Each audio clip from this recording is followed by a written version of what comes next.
ଆଜିର ପ୍ରଥମ ପ୍ରଶ୍ନ, କେଉଁ ପଶୁ ଦର୍ପଣକୁ ଦେଖିବା ପାଇଁ ଭୟ କରେ?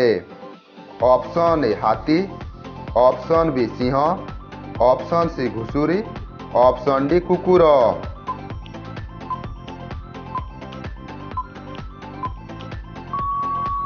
ତ ଏହାର ସଠିକ୍ ଉତ୍ତର ହେଲା ଅପସନ୍ ସି ଘୁଷୁରୀ। ପରବର୍ତ୍ତୀ ପ୍ରଶ୍ନ, କେଉଁ ଖାଦ୍ୟ ଆପଣଙ୍କ କୁକୁର ପାଇଁ ମୃତ୍ୟୁ ଘଟାଇପାରେ? Option A chocolate, option B ପିଆଜ, ଅପସନ୍ ସି ରସୁଣ, ଅପସନ୍ ଡି ଲୁଣ।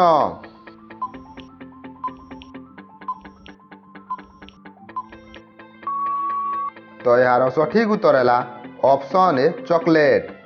ପରବର୍ତ୍ତୀ ପ୍ରଶ୍ନ, କେଉଁ ଦେଶର ଲୋକମାନେ କୁକୁର କ୍ଷୀର ପିଅନ୍ତି? Option A Nepal, option B Bharat, option C mono, option D Pakistan.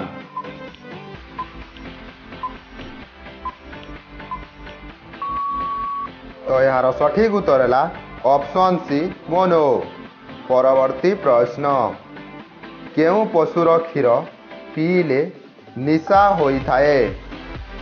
Option A ଛେଳି, ଅପସନ୍ ବି ହାତୀ, ଅପସନ୍ ସି ଓଟ, ଅପସନ୍ ଡି ବାଘୁଣୀ।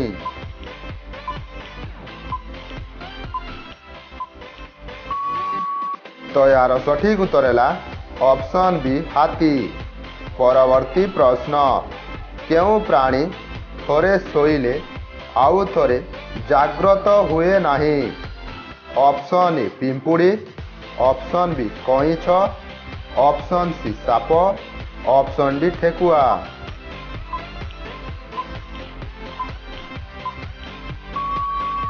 ତ ଏହାର ସଠିକ୍ ଉତ୍ତର ହେଲା ଅପସନ୍ ଏ ପିମ୍ପୁଡ଼ି। ପରବର୍ତ୍ତୀ ପ୍ରଶ୍ନ, କେଉଁ ଦେଶରେ ହାତୀକୁ ମାରିଲେ ମୃତ୍ୟୁଦଣ୍ଡ ଦିଆଯାଏ? Option A Sri Lanka, option B Bharat, option C Nepal, option D Japan.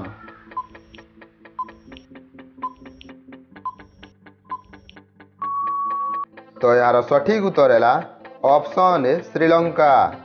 ପରବର୍ତ୍ତୀ ପ୍ରଶ୍ନ, ଭାରତର ସବୁଠାରୁ ଚଉଡ଼ା ନଦୀ କେଉଁଟି? ଅପସନ୍ ଏ ଗଙ୍ଗା ନଦୀ, ଅପସନ୍ ବି ତାପ୍ତି ନଦୀ, ଅପସନ୍ ସି ନୀଳ ନଦୀ, ଅପସନ୍ ଡି ବ୍ରହ୍ମପୁତ୍ର ନଦୀ।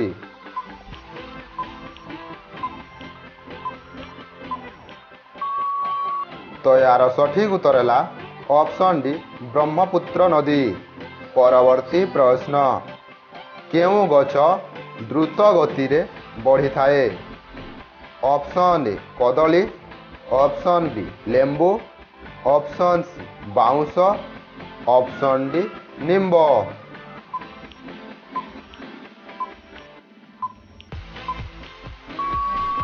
ତ ଏହାର ସଠିକ୍ ଉତ୍ତର ହେଲା ଅପସନ୍ ସି ବାଉଁଶ।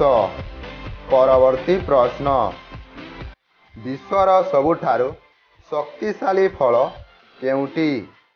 ଅପସନ୍ ଏ କଦଳୀ, ଅପସନ୍ ବି ଡାଳିମ୍ବ, ଅପସନ୍ ସି ଅମୃତଭଣ୍ଡା, ଅପସନ୍ ଡି କିୱି।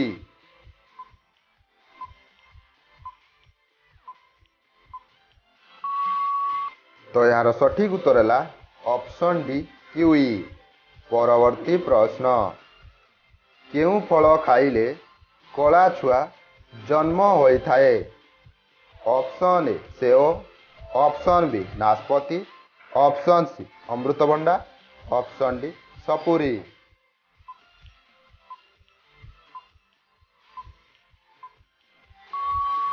ପ୍ରଶ୍ନଟିର ଉତ୍ତର ଦେଖିବା ଆଗରୁ ଫ୍ରେଣ୍ଡସ୍ ଭିଡ଼ିଓଟିକୁ ଲାଇକ୍ ଟେ କରିଦେଇଥିବେ। ଆଶା କରୁଛି ଆପଣମାନେ ଭିଡ଼ିଓଟିକୁ ଲାଇକ୍ ଟେ କରିଦେଇଥିବେ। ତ ଆସନ୍ତୁ ଦେଖିବା ଏହାର ଉତ୍ତରଟି। ଉତ୍ତରଟି ହେଲା ଅପସନ୍ ବି ନାସପତି। ପରବର୍ତ୍ତୀ ପ୍ରଶ୍ନ, ତ ଫ୍ରେଣ୍ଡସ୍ ଏହି ପ୍ରଶ୍ନଟି ଆପଣଙ୍କ ପାଇଁ। ଫଳର ରାଣୀ କେଉଁ ଫଳକୁ କୁହାଯାଏ? Option A lychee, option B ଆମ୍ବ, ଅପସନ୍ ସି ଅମୃତଭଣ୍ଡା, ଅପସନ୍ ଡି ଡାଳିମ୍ବ। ତ ଫ୍ରେଣ୍ଡସ୍ ଏହି ପ୍ରଶ୍ନର ଉତ୍ତରଟି ଆପଣମାନେ କମେଣ୍ଟ ବକ୍ସରେ ଲେଖିଦେବେ। ତ ଆଶା କରୁଛି ଆପଣମାନଙ୍କୁ ଭିଡ଼ିଓଟି ଭଲ ଲାଗିଥିବ ବୋଲି। ଭିଡ଼ିଓଟି ଯଦି ଭଲ ଲାଗିଥାଏ ଭିଡ଼ିଓକୁ ଲାଇକ୍ କରିବା ସହିତ ଚ୍ୟାନେଲକୁ ମଧ୍ୟ ସବସ୍କ୍ରାଇବ୍ କରିନେବେ।